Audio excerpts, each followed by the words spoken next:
அதானது ஆரியமாயைன்னு ஒரு நூலை அண்ணாதுரை அவர்கள் எழுதினார்கள். அந்த நூலுக்காக அவர் மீது வழக்கு தொடர்ந்து அவர் கொஞ்ச காலம் சிறைச்சாலைக்கும் போயிட்டு வந்தார். இந்த அண்ணாவுடைய ஆரியமாயை நான் வாங்கி படிச்சேன். அதை படிச்சு பார்க்கிற போது அவ்வளவும் பித்தலாட்டமாக தெரிந்தது, சுத்த ஏமாத்து வேலையாக தெரிந்தது.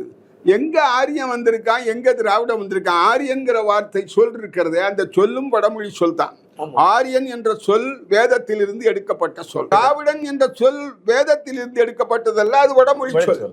வேதத்துல ஆரியன் திராவிடன்கிற சொல் கிடையாது. ஆரியன் என்னன்னா மேலானவன், உயர்ந்தவன், சான்றாண்மை மிக்கவன், ஆசிரியன், தகுதி வாய்ந்தவன், வணங்க தகுந்தவன் என்ற பொருளில் தான் ரிக்வேதத்திலும் மற்ற வேதங்களிலும் ஆரியன் என்ற சொல் பயன்படுத்தப்பட்டு வந்திருக்கிறது. திராவிடன் என்ற சொல் கிபி 6ஆம் நூற்றாண்டு 5ஆம் நூற்றாண்டில் தான் சமஸ்கிருதத்தில் வருகிறது.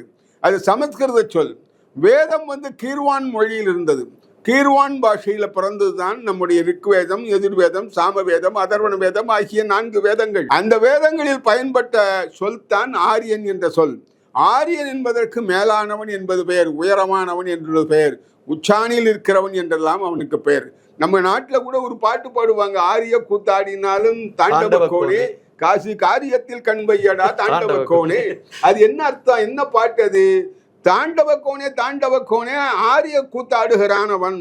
ஆரிய கூத்துனா என்ன? 2 கம்பை நட்டு அதுல மத்தியில ஒரு கம்பியையோ கயத்தையோ போட்டு அது மேல ஏறி நின்று ஆடுகிறான். ஆடுகிறவன் உயரே இருக்கிறான், பார்க்கிறவன் கீழே இருக்கிறான். ஆகிய உயரே இருந்து ஆடுகிறவன் சொல்லுகிறான் ஆரிய கூத்தாடுகிறான்.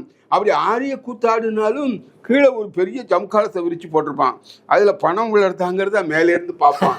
ஆரிய கூத்தாடினாலும் காசு காரியத்தில் கண் வையடா தாண்டவ கோனே அப்படின்னு ஒரு பாட்டு. இந்த பாட்டை பராசக்தி எடுத்து கையாண்டது.